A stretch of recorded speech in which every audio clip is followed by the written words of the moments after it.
secondary party, a few days behind the main pilgrimage, reported strange things on the route. The beasts had become more ferocious, and the jungle itself more dangerous. The trees and vines gnarled and twisted, growing thorns as long as a man's finger and sharp as blades.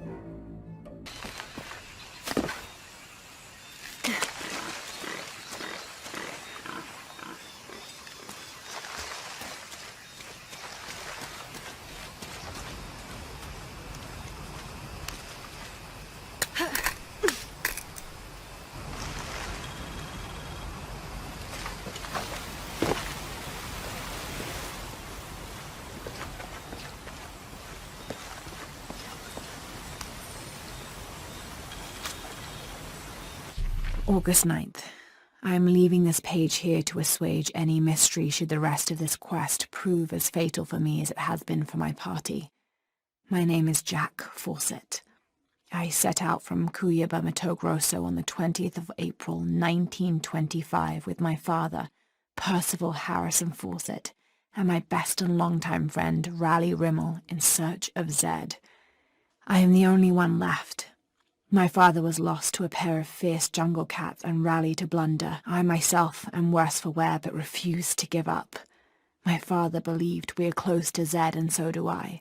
So leaving two graves behind me, I will push west still, with the hope that I am not walking to my own end.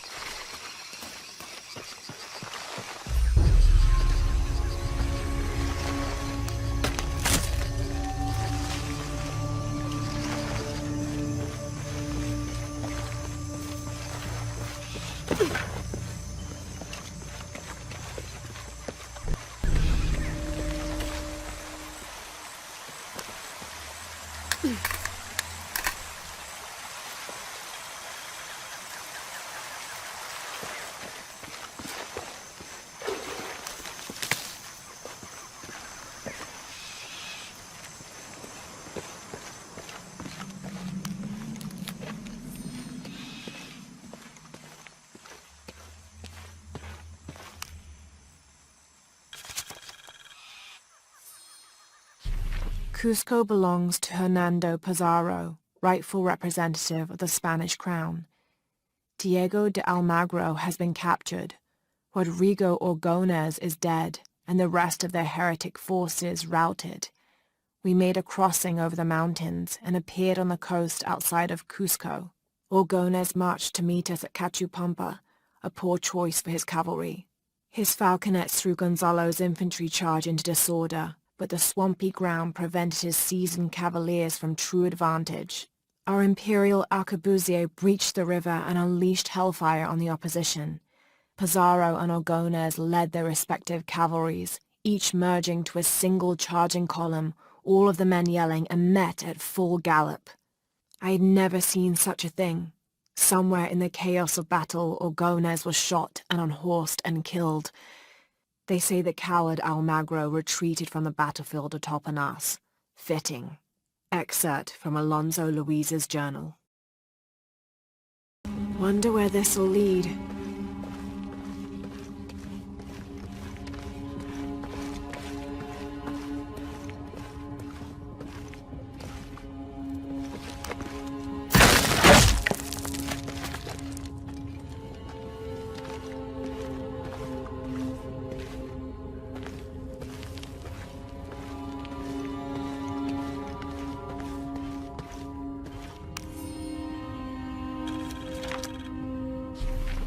Of May.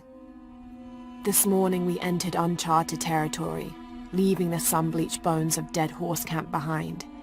It seems the tables have turned on Raleigh, almost quite literally. His bandaged leg has slowed his pace and made him the tail of our party. When father notices, he slows, turning around to give us both an encouraging smile. His overly eager step betrays his calm demeanor as he rushes past us at the sight of every nearing turn, ridge, or embankment. Miguel? Miguel?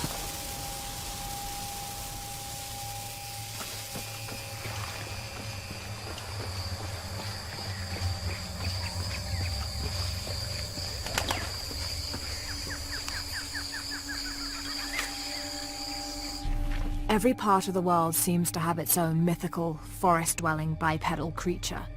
Around here it's known as the Sisamite, the guardian of the forest. Described as large and ape-like, it's rumored to kill male humans on sight, but takes the females to its cave for mating purposes.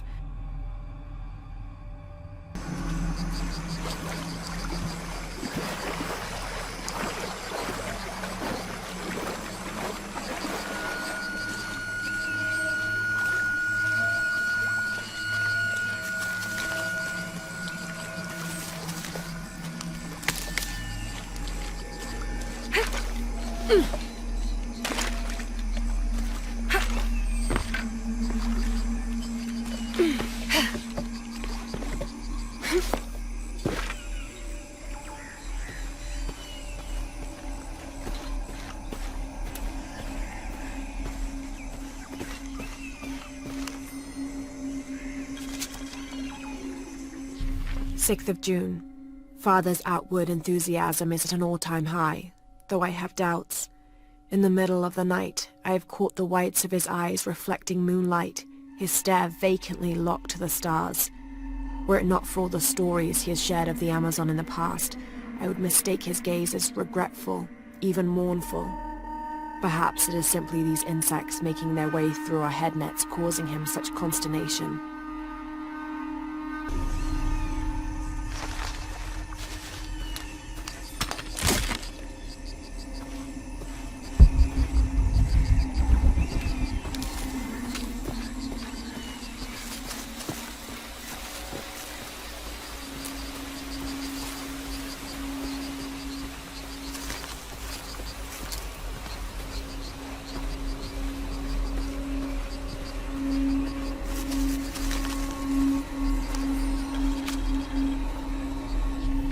First of August. Tonight, sleep escapes us.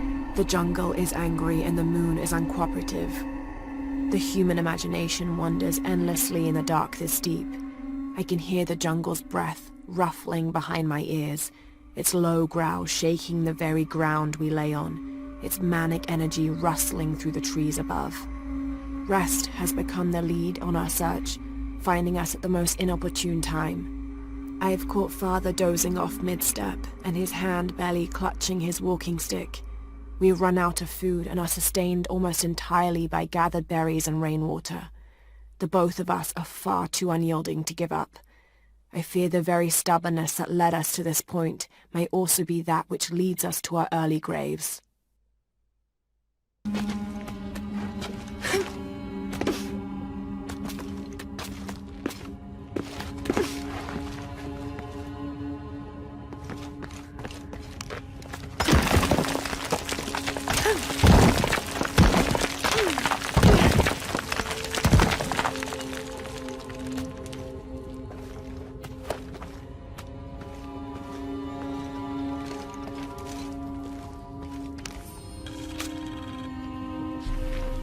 The heathen emperor begged for his life to be spared.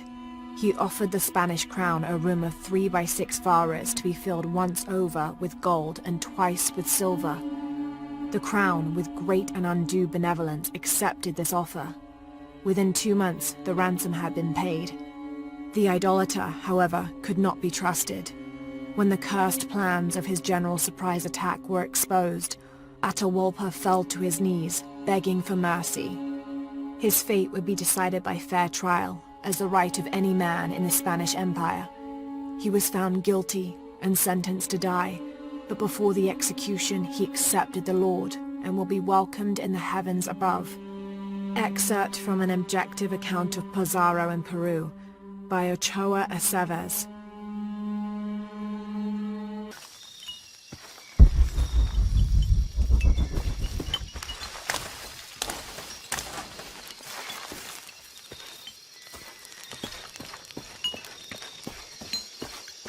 I found something.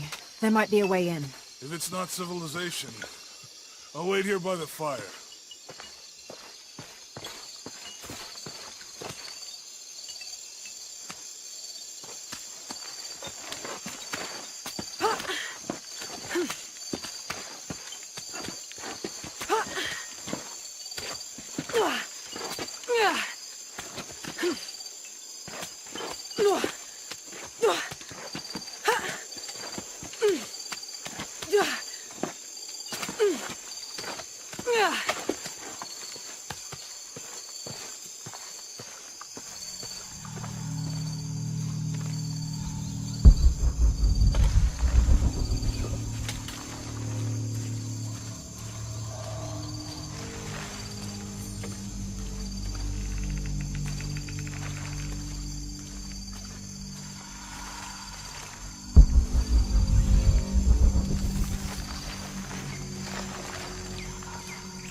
This gear is early 20th century.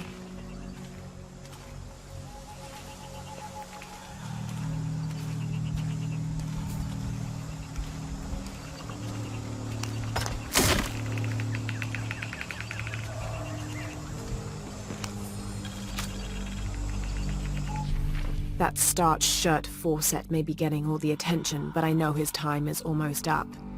The world will remember the Timothy Walker as the man who finally found the lost city of El Dorado. We've set up camp in a canyon. It was a grueling journey to get this far. We'll rest here a few days, get our bearings. Some of the men need patching up, and I wouldn't mind one good night's sleep. The men say something came through the camp last night. The jungle is getting to them. I keep telling them that we're close and we need to keep it together. One of the scouts has found a temple of some kind up ahead. We'll start construction of bridges and ladders this morning and head out from camp this afternoon.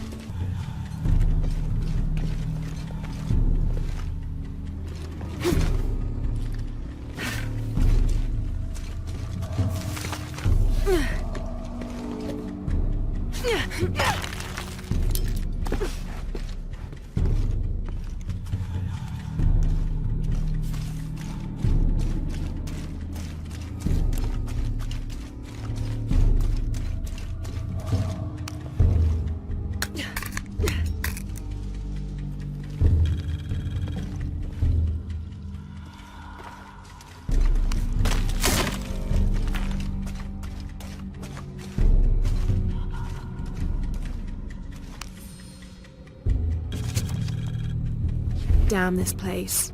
Damn this forsaken jungle.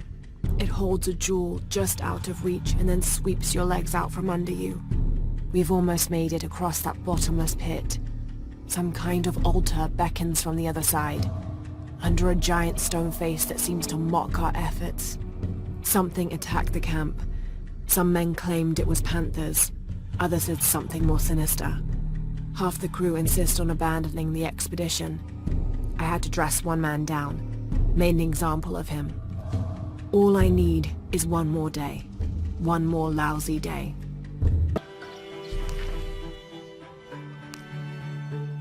It has taken our hero years to piece this map together, spending nights in dusty libraries going through ancient tomes, exploring sunken ships, stripped of treasure, and chasing down any lead, no matter how faint it may be. If she can recover the treasure, a brave adventurer may prove herself worthy of becoming Lord Richard Croft's assistant.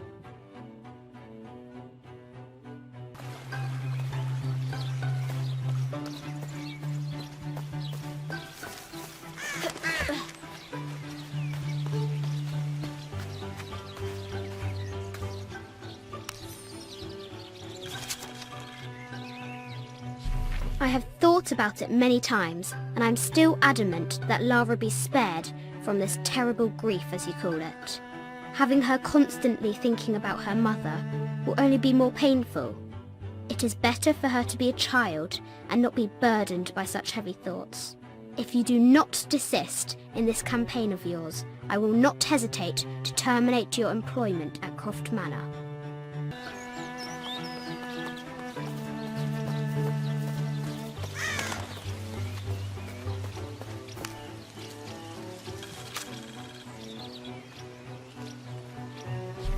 Sir, I understand these last few years have been more than difficult for you.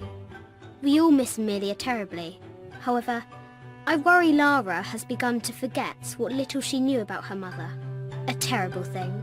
I realise it is not my place to pry, but have you reconsidered talking to her about Amelia? My belief is that it would help you get over your tremendous grief, and bring you two closer.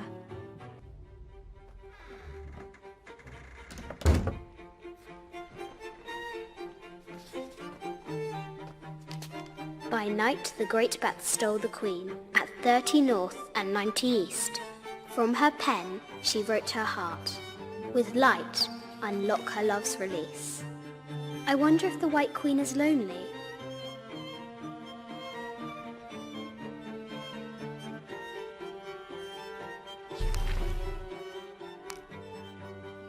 This enigmatic illustration, recovered from a cursed and empty mausoleum, might be what our brave adventurer needs to finally find the lost treasure of the White Queen. She's managed to decipher the ancient text and has found a series of clues. A set of coordinates, a giant bat, and a series of game pieces in a line. The intrepid Lara will have to figure out what they all mean. Croft has entered the forbidden mezzanine. She'll have to be careful.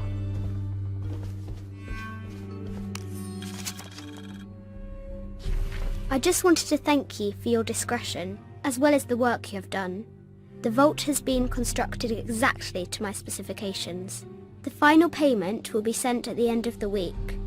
The delay was due to an accounting error, which has now been rectified.